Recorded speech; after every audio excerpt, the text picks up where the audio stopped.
এক দেশের ভেতরে আরেক দেশ, যেখানে ছিল না কোনো সরকার, ছিল না আইনি পরিচয়। বিশ্ব মানচিত্রে উপস্থিত থাকলেও কোনো দেশের তালিকাতেই নাম ছিল না এই মানুষগুলোর, মূলত যাকে বলা হয় ছিটমহল।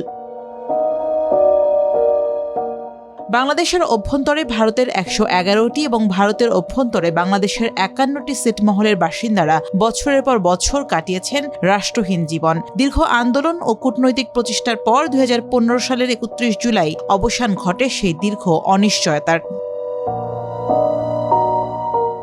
ঐতিহাসিক স্থলসীমান্ত চুক্তি বাস্তবায়নের মাধ্যমে পঞ্চগড় জেলার সঙ্গে যুক্ত হয় ৩৬টি বিলুপ্ত ছিটমহল, যার মধ্যে আয়তন ও জনসংখ্যার দিক থেকে সবচেয়ে বড় গারাতি। গত ১১ বছরে এসব এলাকার চিত্রে এসেছে আমূল পরিবর্তন। গারাতি ছিটমহলের বাসিন্দা বিল্লাল হোসেন। গায়ের যে পাকা রাস্তায় তিনি হাঁটছেন, সেই রাস্তাটি একসময় ছিল কাদা মাখা পথ। তবে শুধু এই গ্রামই নয়, বদলে গেছে পঞ্চগড়ের প্রত্যেকটি ছিটমহলের চিত্র। রাস্তাঘাট, বিদ্যুৎ, শিক্ষা ও চিকিৎসা সেবার সুবাদে প্রত্যন্ত এই গ্রামগুলো এখন যেন এক একটি ছোট শহর। আমাদের এখানে জন্ম, আমাদের এই সুখে আছি আমরা ভিটা ছেড়ে যাইনি। আমরা ছিটমহলের আগে খুব দূর জায়গায় ছিলাম, ঘটনাস্থলে ভোট দিতে পারি নাই, অশান্তিতে ছিলাম। এখন আমরা ভোট দিতে পারতেছি। মানে ১১ বছরে আমরা ভোটার নাগরিকত্ব পেয়েছি।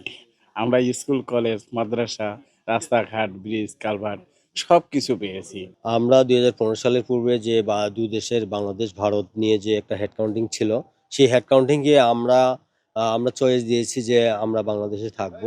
সেই মর্মে পরবর্তীতে ছিটমহল বাংলাদেশ স্বাধীন হওয়ার পরে এখন আমরা অনেক ভালো আছি। এখানে নাগরিক যতগুলো সুবিধা আছে সবগুলোই আমরা মোটামুটি পাচ্ছি ইনশাল্লাহ।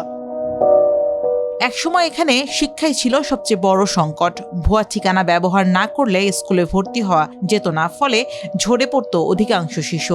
এখন বাড়ির কাছে স্কুল, কলেজ ও মাদ্রাসা তৈরি হয়, বদলে গেছে সেই চিত্র। তবে যারা দেশ হিসেবে ভারতকে বেছে নিয়েছিলেন, তারা কাঙ্ক্ষিত সুযোগ সুবিধা পাননি বলে দাবি স্বজনদের। বাংলাদেশে আমরা যে একটা স্কুলে ছাত্র ভর্তি করতাম, তাহলে পার্শ্ববর্তী গ্রামের কারো না কারো নাম দেওয়া ভর্তি করতাম। এখন আর কারো নাম দেওয়া ভর্তি করতে হয় না। ওই একটা গরু বিক্রি করলেও আমরা পার্শ্ববর্তী আত্মীয় স্বজন বা কারো নাম দেওয়া সার্টিফিকেট করতাম, পঞ্চগড়ে গরু বিক্রি করতাম। এই দিক দিয়ে আমরা খুব সুখী আছি। যেমন স্কুল, মাদ্রাসা, কলেজ এগুলি পাইয়া গেছি। রাস্তাঘাট, স্কুল, কলেজ, মাদ্রাসা, মসজিদ, আমাদের বাচ্চা কাচ্চা সার্টিফিকেট ছিল না। আমরা জন্ম নিবন্ধনের কাগজ বড় বেশি পাইতাম না। কিছু আত্মীয় স্বজন ইন্ডিয়াতে গেছে, তারা ফর্ম পূরণ করে হেড কাউন্টিং এর সময় চয়েস দিয়েছিল, কিন্তু আমরা শুনতেছি তারা খুবই মানবেতর জীবনযাপন করতেছে, তারা খুব কষ্টে আছে।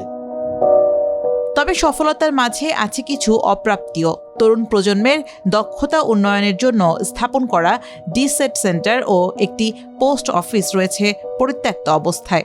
একটি পুলিশ ফাঁড়ি স্থাপনের সিদ্ধান্ত থেমে আছে প্রাচীর নির্মাণেই। এসব সমস্যার সমাধানের আশ্বাস জেলা প্রশাসনের। অতি সম্প্রতি এইখানে যে কিছু কিছু বিষয়ের ব্যত্যয় হচ্ছে, যেমন আমাদের অবকাঠামো কেন্দ্রগুলোতে, বিশেষ করে ট্রেনিং সেন্টারগুলোতে এখন ট্রেনিং কার্যক্রম বন্ধ রয়েছে। পাশাপাশি সেখানে একটি পোস্ট অফিস রয়েছে, সেই পোস্ট অফিসটাও মোটামুটি অকার্যকর রয়েছে।